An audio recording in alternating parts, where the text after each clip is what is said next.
audience knew Skyward was a human being, but they felt they were witnessing a second visitation, the visitation of Prophet Skyward, now regarded by some as Saint Skyward. With an entrance like that, the lecture portion of the event went very well. Skyward held the quiet attention of 68,000 people in Atlanta for nearly 20 minutes. After which, the rock concert continued, with a live band playing the greatest hits of Lizard Child. What happened next, no one would have expected. The Gorge Amphitheater in Washington State was where the first recorded spiritual singularity occurred. No occurrence like this was documented in any human history, not in myths, sacred texts, Sanskrit, cuneiform, petroglyphs, or hieroglyphs. Unlike any math hypothesis singularity, the spiritual singularity was observed directly by human senses as a physical/spiritual phenomenon. No math was required to know something immense had occurred. More than 20,000 cell phones took high-res video of the event.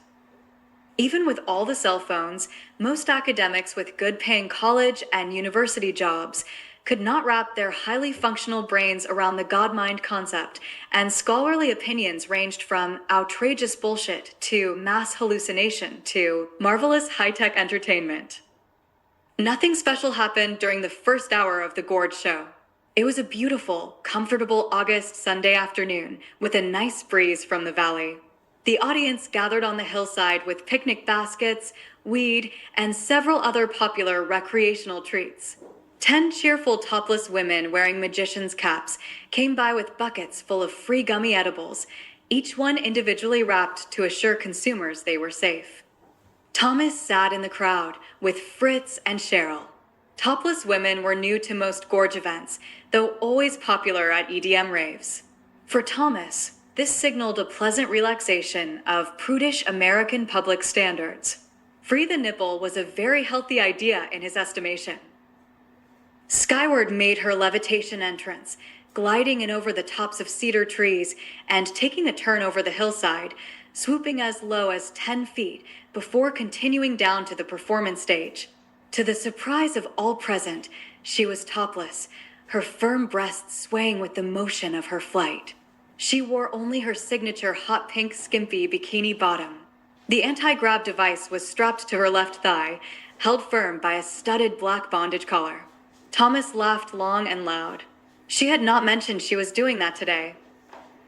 As saints go, there were none in the first half of the 21st century as warmly received and well-loved as Skyward. The topless entrance was just icing on the cake, another reason to love the endlessly humorous, charming, and friendly woman. Standing with a microphone in her hand, Skyward said, "Dear friends, welcome. Thank you for joining me. Do you like these?" She jiggled her left breast with her free hand. The audience roared with laughter.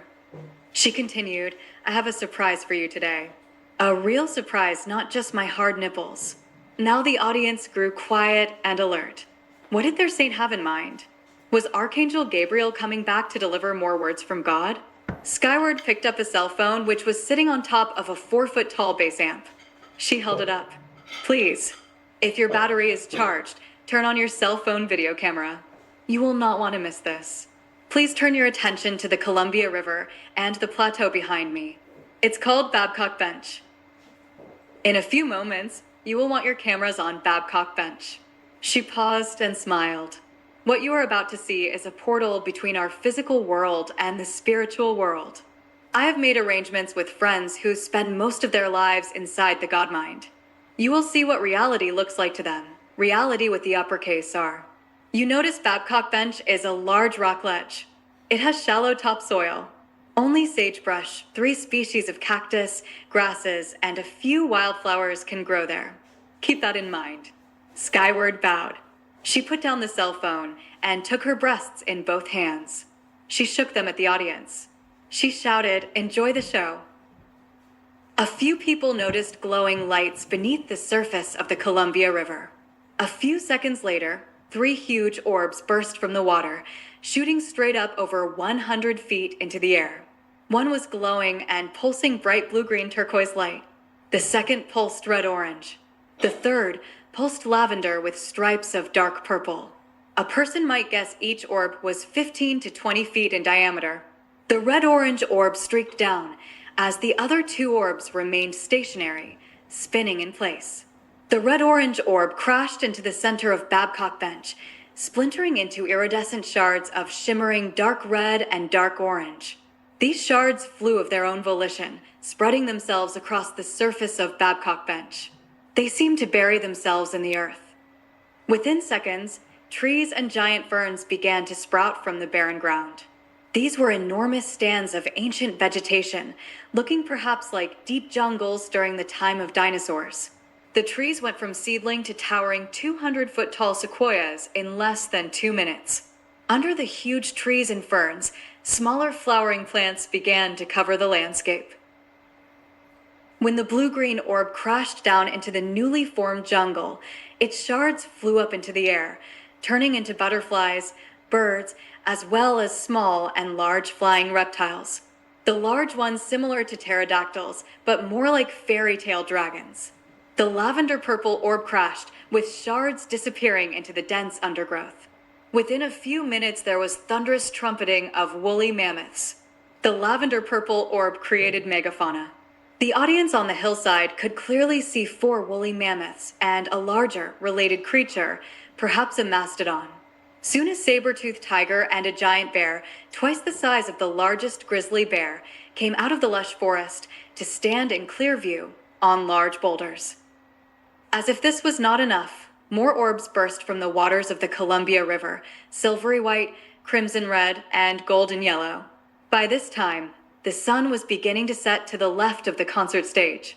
The crimson red sphere rose straight up, as if like a fireworks rocket.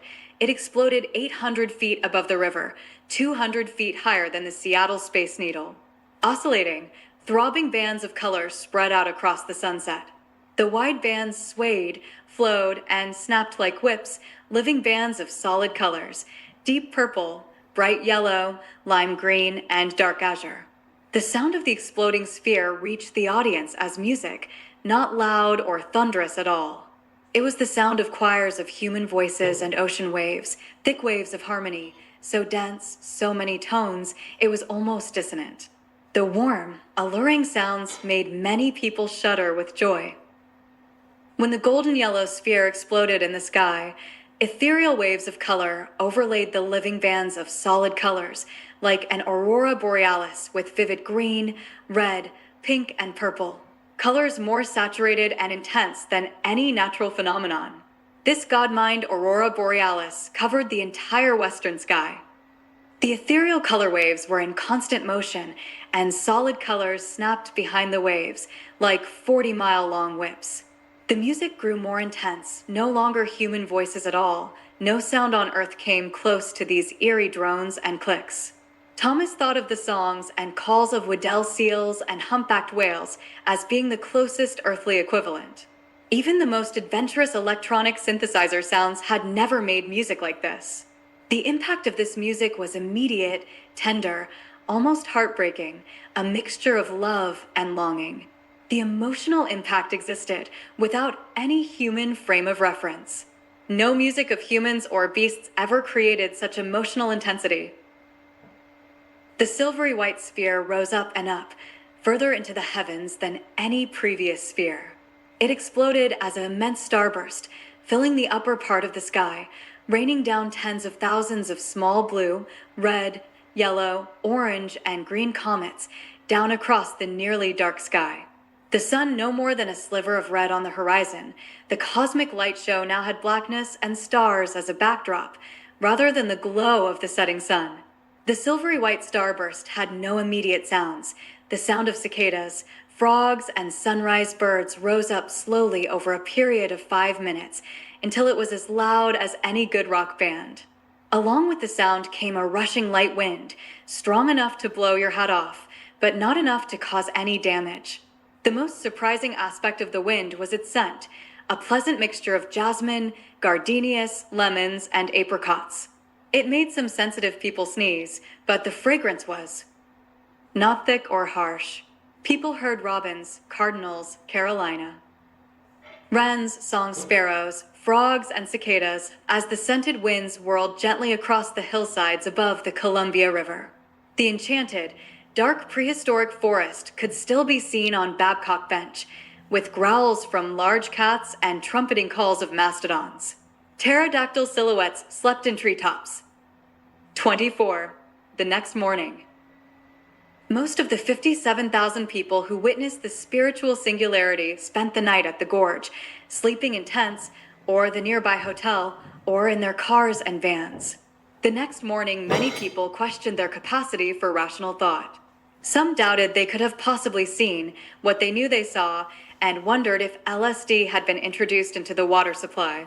It was all too hallucinatory to be an actual, non-drug-induced, shared experience of 57,000 people. Many looked at the video and still images they had taken on their cell phones, not believing any camera could capture a hallucination. And at the same time, not believing what they were looking at, what they remembered about what they had seen, heard, smelled, and felt was real. How could all that be as real as physical objects and their assimilated culture concepts, the prevailing descriptions of reality being so far removed from what they had observed? Which was real, their observed reality, or the reality they had been taught to believe in? Of course, for thousands of people, these questions were never resolved in any satisfying way. They went back to their daily lives and their jobs and earned money and spent money and sent their children to school. They sent their children to school to learn about a reality, which many people now saw as fake, pretend, made up for the purpose of keeping the old versions of truth and life and economics small and stable. What they remembered from the Gorge was very big, larger than any description of reality anyone present had previously experienced, with the exception of Skyward. She knew exactly what she was doing and felt it was the right time to do it.